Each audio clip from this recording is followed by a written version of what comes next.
Welcome to Mindbeat channel. அனைவருக்கும் விஜயலட்சுமியின் அன்பான வணக்கம். அனைவரும் மைண்ட்பீட் சேனலுக்கு வரவேற்கிறேன். விநாயகர் சதுர்த்தி சிறப்புகள், விநாயகர் சதுர்த்தி ஏன், பூஜை செய்யும் முறை, விசர்ஜனம் செய்யக்கூடிய முறை, விநாயகர் சதுர்த்தி என்னைக்கு பூஜை நேரம், இது எல்லாமே பார்க்கலாம் நண்பர்களே.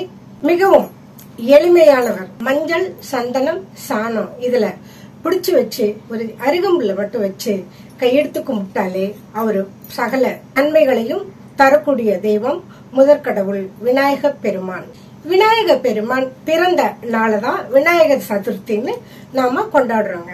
விநாயகர் சதுர்த்தியை கொண்டாடும் பொழுது சகல தடைகளும் தகர்ந்து பல நன்மைகள் உண்டாகும். ஞானம், அறிவு, தொழில் தடைகள், திருமண தடைகள், இப்படி எந்தவித தடைகள் இருந்தாலும் எல்லாத்தையுமே தவிடி பொடி ஆக்கக்கூடியவர் முதற்கடவுள் விநாயகர் பெருமான். யானை தலையையும் மனித உடலையும் கொண்டு கஜமுகாசுரனை அழித்த நாள் பிள்ளையார் சதுர்த்தி. பிள்ளையார் சதுர்த்திக்கு முதல் நாளே வீட்டை சுத்தம் பண்ணணும். இந்த வருடம் விநாயகர் சதுர்த்தி புதன்கிழமை வரனால முதல் நாள் செவ்வாய்க்கிழமை, அதனால திங்கள் ஞாயிறு 2 நாள்ல வீட்டை சுத்தம் பண்ணலாங்க. விநாயகர் சதுர்த்தி அன்னைக்கு களிமண்ணால செய்து விற்பாங்க. அப்படி இல்லையா வீட்டுல இருக்கக்கூடிய விநாயகர் சிலைகளை வச்சு கும்பிடலாம். அதுவும் இல்லையா வீட்டுல இருக்கக்கூடிய விநாயகர் படம் இருந்தாலும் அதை வச்சு கும்பிடலாம். முக்கியமா மண்ணாலான விநாயகரை வாங்குவது மண்பாண்ட தொழிலாளர்களுக்கு உதவுவது போலவும் இருக்குங்க. விநாயகர் பெருமானை சந்தோஷப்படுத்துற வகையில கும்பிட்டா சகல வளங்களையும் அள்ளி கொடுப்பவர் விநாயகர் பெருமான். எப்படி விநாயகர் பெருமானை கும்பிடுறது? விநாயகர் சதுர்த்தி அன்னைக்கு காலையிலேயே குளிச்சுட்டு ஒரு மணப்பலகைய சுத்தம் பண்ணி கோலம் போட்டு எடுத்துட்டு போய் விநாயகர் செய்யக்கூடிய இடங்கள்ல விநாயகரை வாங்கிட்டு வரணும். விநாயகரை வாங்கிட்டு வீட்டுக்கு வரும் பொழுது வீட்டு வாசப்படியிலே வச்சு விநாயகரை கற்பூர ஆரத்தி கட்டி உள்ள கூப்பிடணுங்க. கூட்டிட்டு வந்து நம்ம பூஜை அறைய சுத்தம் பண்ணி வச்சுப்போம் இல்லைங்களா, அங்க அந்த மணப்பலகைய விநாயகரோட வைக்கணுங்க. வச்சு விநாயகருக்கு எருக்கும் பூவு, அருகம்புல் மாலை 2 வச்சு கட்டி அருகம்புல் மாலையும் போட்டு வாசனை மலர்களை வச்சு அலங்காரம் செய்து அந்த தொப்புள்ள வந்து 1 ரூபா காயினோ 5 ரூபா காயினோ வைப்பாங்க. வச்சுட்டு பிள்ளையார் கண்ணு வாங்கிட்டு வந்து அந்த சிலைக்கு 2 பக்கமும் வைக்கணுங்க. வச்சுட்டு அவருக்கு மிகவும் பிடித்தமான கொழுக்கட்டை, அது கூடவே மோதக கொழுக்கட்டை, அதிரசம், முறுக்கு, அப்பம், சுண்டல், அவல், பொரி, கடலை, வெல்லம், பழ வகைகள், பூ வகைகள், இலை வகைகள். விநாயகர் சதுர்த்தி அன்னைக்கு வைக்கக்கூடிய பொருட்களோட இந்த பொருட்களையும் வைக்கிறதுக்கு மறக்காதீங்க. ஒரு சொம்பு நிறைய தண்ணி, கல்லுப்பு, மஞ்சள் தூள், சர்க்கரை இல்லைன்னா வெல்லம், லட்டு, இதையெல்லாம் வச்சு கும்பிடும்போது செல்வம் சேருங்க. இது எல்லாமே வச்சு நம்ம கற்பூர ஆரத்தி காட்டும் பொழுது விநாயகர் பெருமான் மனம் குளிர்ந்து பல நன்மைகளை அள்ளி கொடுப்பார். இது இல்லையா எளிமையான முறையில் வீட்டுல இருக்கக்கூடிய விநாயகர் படத்தை வச்சு அதுக்கு மஞ்சள் குங்குமம் வச்சு பூ போட்டு அருகம்புல் மாலை, எருக்கம் மாலை போட்டு வெத்தலைப்பாக்கு பழம், அவல், பொரி, இது எல்லாமே வச்சு மனதார விநாயகரை கையெடுத்து கும்பிடும் போதும் அவரு சகல வளங்களையும் அள்ளி கொடுப்பார். விநாயகர் பெருமான 21 மலர்களாலும் 21 இலைகளாலும் அர்ச்சித்து நைவேத்தியங்கள் உங்களால் முடிந்ததை வச்சு கும்பிடும் பொழுது வீட்டில் தொடர்ந்து வரக்கூடிய பிரச்சனைகளை தீர்த்து வைப்பார்.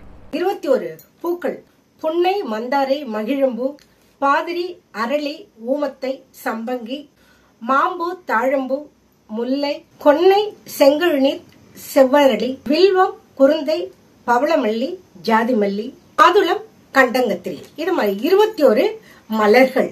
பத்திரம், அதாவது இலையை பத்தி பார்க்கலாங்க. பர்குதி என்ற கிளா இலை, வில்வம், அருக்கு, ஊமத்தை, இலந்தை, நாயுருவி, துளசி, மாவிலை, தங்க அரளி, விஷ்ணு கிருந்தி, மாதுளை, மருவு, நொச்சி, ஜாதிக்காய் இலை, நாரிசங்கை, வன்னி, அரசு, நுணம், எருக்கு மற்றும் தேவதாரு.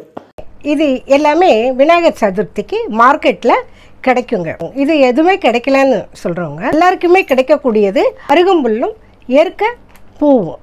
இதை வச்சு நாம் கும்பிடலாங்க. அருகம்புல் வழிபாடு.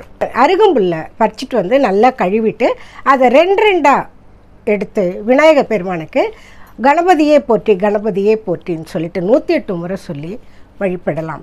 அருகம்புல்லை வைத்து வழிபடும் பொழுது உங்கள் வாழ்க்கையில் தொடர்ந்து ஏற்படக்கூடிய பிரச்சனைகள், துன்பங்கள், தடைகள், வறுமை, கஷ்டம் இதை எல்லாத்தையுமே போக்குவார். விநாயகருக்கு அருகம்புல் மாலை சாத்திட்டு வரும் பொழுது உங்களுக்கு இருக்கக்கூடிய துன்பங்கள் எல்லாமே படிப்படியாக குறைந்து வர்றதை பார்க்கலாங்க.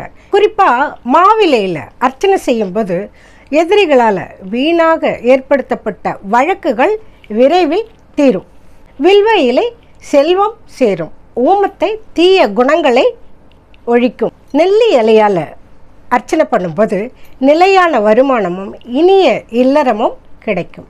நாயுருவி இலையால் அர்ச்சனை செய்யும்பொழுது வசீகரமான தோற்றம் கிடைக்கும்.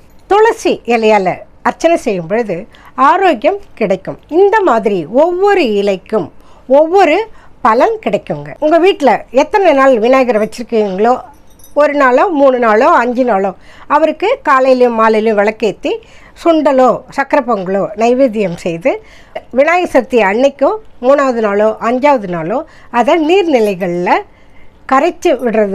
அதுக்கு தான் விசர்ஜனம்னு சொல்கிறதுங்க. விநாயகரை கரைப்பதற்கு அருகில் குளமோ ஆறோ ஏரியோ கிணறோ இல்லாதவங்க ஒன்றும் கவலைப்பட வேண்டியது இல்லைங்க. ஒரு பக்கெட்டில் தண்ணி எடுத்து தண்ணியில் விநாயகரை போட்டு கரைச்சி செடிங்களுக்கு ஊற்றிடலாங்க. அதில் ஒன்றும் தப்பே கிடையாது. ஒரு பக்கெட்டில் விநாயகரை கரைச்சி செடிங்களுக்கு ஊற்றும்போது உங்களால் சுற்றுப்புறம் மாசுபடாமல் பாதுகாக்கலாம். பொதுவாகவே எந்த ஒரு நல்ல நாளாக இருந்தாலும் அவங்களுக்கு எப்படி முடியுமோ அந்த மாதிரி கும்பிட்டு வரும்போது சகல நலன்களும் கிடைக்கும். விநாயகர் சதுர்த்தி ஆகஸ்ட் மாதம் 27ஆம் தேதி வருதுங்க. விநாயகர் பூஜை செய்வதற்கு நல்ல நேரம் காலையில் 9:01 11:58 வரைக்குங்க. பகல் 1:31 3:50 வரைக்கும் விநாயகர் சதுர்த்தி இருக்குங்க. இந்த நேரத்தில் பூஜை செய்து எல்லா வளங்களையும் பெறலாம். வீட்டில் ஏதாவது ஒரு பொருள் காணாமல் போயிடுச்சுன்னா கூட வெள்ளத்தில் விநாயகரை பிடிச்சி வச்சு வேண்டிக்கிட்டிங்கன்னா கொஞ்ச நேரத்திலேயே நீங்கள் வச்சிருந்த இடம் ஞாபகத்துக்கு வருங்க. இது என்னுடைய அனுபவம். இந்த வருஷம் புதன்கிழமையில் விநாயகர் சதுர்த்தி வருதுங்க. புதன் பகவானுக்குரிய நாளில் விநாயகர் சதுர்த்தி வருவது மிகவும் சிறப்பான விஷயங்க. அனைவரும் விநாயகர் பெருமானை போற்றி வழிபட்டு சகல நன்மையும் பெறலாம். நண்பர்களே, இந்த வீடியோவை பாருங்கள், லைக் பண்ணுங்கள், ஷேர் பண்ணுங்கள், கமெண்ட் பண்ணுங்கள், மைண்ட் சேனலை சப்ஸ்கிரைப் செய்யுங்க. தொடர்ந்து நிகழ்ச்சியில் பயணித்து வாருங்கள். இது போன்ற பயனுள்ள வேறொரு நிகழ்ச்சியில் மீண்டும் சந்திப்போம் நண்பர்களே. நன்றி, வணக்கம். Thank you for watching.